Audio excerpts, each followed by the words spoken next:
Really good to have you with us, Samira. This ending of agreements with the UAE comes amid reports that the Saudi-led coalition had informed Somalia that the UAE had used Somali airspace without permission to spirit away the Yemeni separatist leader. What do you make of these developments? Do you think the government is justified to end these deals with the UAE?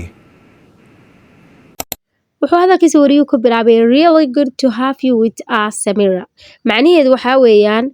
waan ku faraxsanahay inaad nala joogtid Samira really good yani ama way fiicantay in anaga nala joogto yani TV-gayga inaan kugu soo casuuno it means someone happy for your presence yani waa macnaheedu waxa weeyaan inuu qof ku faraxsan yahay la joogitaankaaga Okay, su-aasha sidan ayaa ku bilaabmaysa weydiinayo this ending of agreement with UAE wuxuu dhahay tan waa dhamaadka heshiiska Soomaaliya ay la gashay Imaaraadka ama UAE-ga okay ama yani heshiiskii Soomaaliya ay la gashay Imaaraadka dhamaadkiisu wuxuu dhahay comes amid reports yani wuxuu ku soo beegmaya waqti ay wararku sheegayaan that the Saudi-led coalition waqti ay yani xulafada Saudi-led coalition waxa weeyaan waqti ay xulafada Sacuudigu had informed Soomaaliya ay Soomaaliya ku wargeliyeen okay heshiisku dhamaadkiisii yani waxa ku soo beegmay waqti ay xulafada Saudi-led coalitionsku ay ku wargeliyeen Soomaaliya that the UAE had used Somalia airspace without permission yani wuxuu dhahay wuxuu ku soo beegmayaa dhamaadka heshiisku waqti ay Sacuudigu ku wargeliyeen Soomaaliya that the UAE had used Somalia airspace without permission wuxuu dhahay in ay hawada Soomaaliya Imaaraadku u isticmaalay fasax la'aan ama without permission waxa weeyaan fasax la'aan ama amar la'aan okay to spirit away the Yemeni separatist leader yani siday meesha uga kaxeeyaan ama ay si qarsoodiya u saaraan gudoomiyihii gooni-goosadka Yemeniga ahaa la oranayay Caydarus ayay meesha ka saareen iyadoo heshiiskii Soomaaliya Imaaraadku dhamaaday ay hadana waxay isticmaaleen hawadii Soomaaliya fasax la'aan okay marka waxaa la sheegay ninkii hogaamiyihii Yemeniga ahaa Caydarus in Berbera la keenay doon lagu keenay kadibna badda uu isticmaalay hawada Soomaaliya Muqdisho to Ethiopia markii dambana ay qaateen nimanka Imaaraadka geeyeen okay intaaba waxay isticmaalayeen hawada Soomaaliya si without permission ama fasax la'aan intaaba u isticmaalayeen heshiiskiina dhamaad okay ku soo noqono islaarkeena spirit away waxa weeyaan wax ina meesha uga saartid si qarsoodiya waxa weey to remove something or someone secretly yani si qarsoodiya ina meesha uga saartid okay si wadana wuxuu ku daray what do you make of this development iga raalaha asxaabi maanta waan dureysanahay marka development waxa loo isticmaalaa horta waa horumar macnaheedu laakiin waxa loo isticmaalaa markii sidan oo kale ama galayso waxa loo isticmaalaa ama opinion ama fikrad ama thoughts waxyaabahaas marka wuxuu ka wadaa what do you make of this development adigu sidaad u aragtaa arintaas ama raygaaga ka bixiyo kale ka wadaa wuxuu ku dhahay do you think the government is justified to end this deal with the UAE yani do you think miya kula tahay miyaad qabtaa the government dawladdu is justified inay xaq u leedahay to end this deal yani inay dhamayso heshiiskan ay la leedahay with the UAE ay la leedahay UAE ama Imaaraadka yani miya kula tahay adiga inay heshiiska soo gabagabayso dawladda Soomaaliya heshiiska la leedahay Imaaraadka maxay kula tahay okay So let's see what I could jawabtay inantu. I think for one, yes, the government is justified.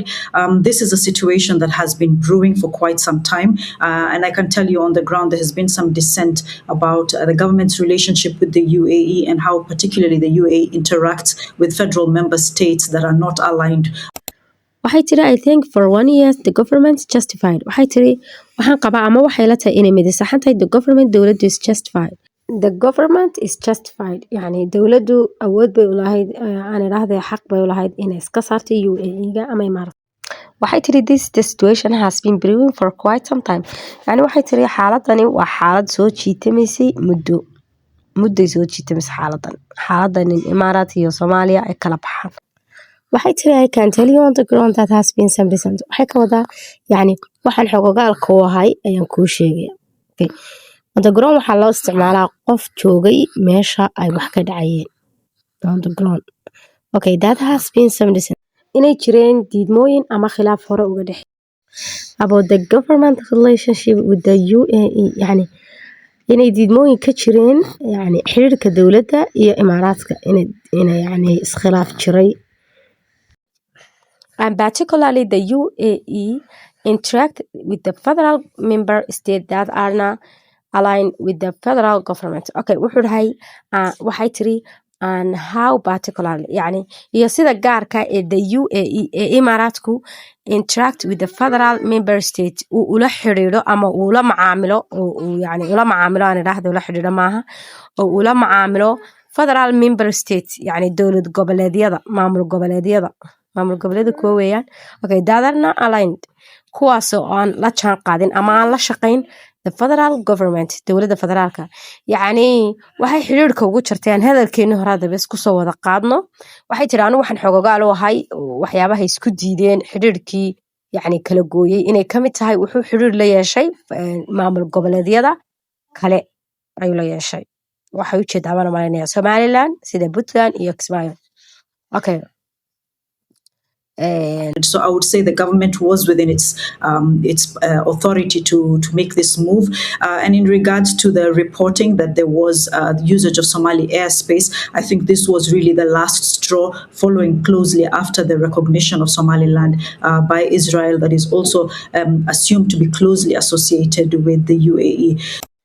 waxay tiri I would like to say the government had authority to make this move yani waxay tiri I would like to say the government waxaan jeclaan lahaa inaan dhaho the government dowladdu ama dowladda federaalka had authority waxay u lahayd awood to make this move inay arrintan sameyso ama inay ku kacdo falkan ah inay xadhiga u jarto Emirates and reporting on the usage of Somali's airspace yani waxay tiri ka warbixinta ama aan ka warbixiyo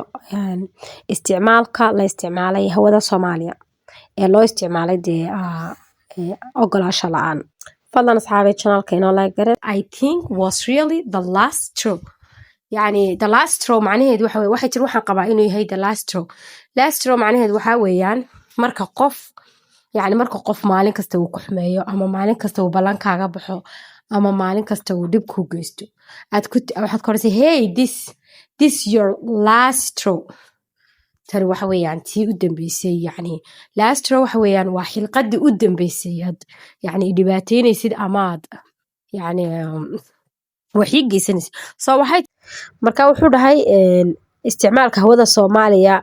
uu isticmaalay imaaraadku uu ninkaas yani sida tuugada uu hawada u mariyay waxa weeye waa last straw ama waxa weeye waa dhibka u dambeeyay noo sii geystay xabadaas. Yes, the final straw, as you say, occurring after Israel's recent recognition of the breakaway region of Somaliland. Explain to us further the UAE's involvement in Somaliland and why that might have played a factor as well. wuxuu dhahay yes the final straw as you see waxa weeyaan dibka u dambeeyay Soomaaliya u geysan doonta as you say sidaa tirid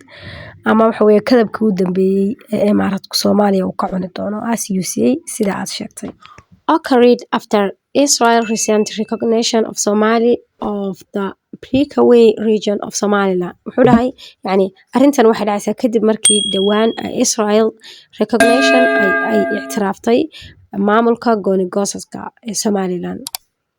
okay breakaway waxa la macno tahay kala separate ama kala go ama gooni wuxuu intaa ku daray explain to us further the UAE's involvement in Somaliland yani noo sharax faragelinta dheeraadka ah ee imaaraadku ku hayo Somaliland faahfaahin naga sii. Well, the UAE has been very involved not only in Somaliland but also in Puntland. These are some of the northern federal member states. Somaliland, of course, declaring its independence in 1991. Puntland from 1998 operating as a semi-autonomous region, but just recently cutting off relationships with the center. Since the relations in the south have cooled off, the UAE has been seen to be increasing its relations with Puntland and Somaliland. In Somaliland, it's invested heavily on the infrastructure, road infrastructure and port infrastructure in Berbera, linking Berbera to Ethiopia. There has been talk. Well, the UAE has been very involved in not only in Somaliland but also Puntland. waxay tiri UAE-gu aad buu yani uga qayb qaataa ama ula shaqeeyaa kaliya maaha Somaliland sidoo kale Puntland ba wuu ka qayb qaataa ama farahu kula jiraa wuu ka shaqeeyaa. These are some of the Northern Federal Member States. Waxay tiri kuwani waxa weeyaan maamul goboleedyada waqooyi. Waxay ka wadaa Somaliland iyo Puntland. Okay. Somaliland of course declaring its independence in 1991. Somaliland waxay ku dabcan Somaliland waxay ku dhawaaqday madax banaanideeda 1991. And Puntland from 1998 operating as a self. يعني waxay tiri Puntland laga soo bilaabo 1998 يعني si iskeeda bay u shaqeynaysay. Okay. waxaanu ahaa semi-autonomous region ama wadan isagu si iskiya madax banaani isku siiyey.